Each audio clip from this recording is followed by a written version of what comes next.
Hello everyone and welcome back to another video.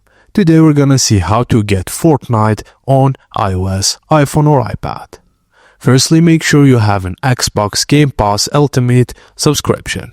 Ensure a stable internet connection.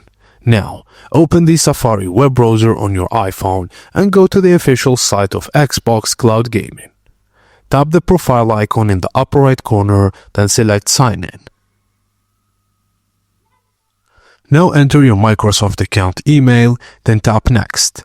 Enter your password and select Sign In. Just tap Yes to stay logged in and check Don't Show This Again to skip this step for in the future. Now browse the game library and tap the Fortnite icon. If you haven't played Fortnite on Xbox or Windows before, connect your Microsoft account with your Epic Games account and wait for the loading screen. It may take a few minutes. Once Fortnite loads, rotate your phone sideways for a full screen experience. Use touch controls or connect an Xbox controller for a better gameplay. And that's it guys, as simple as that.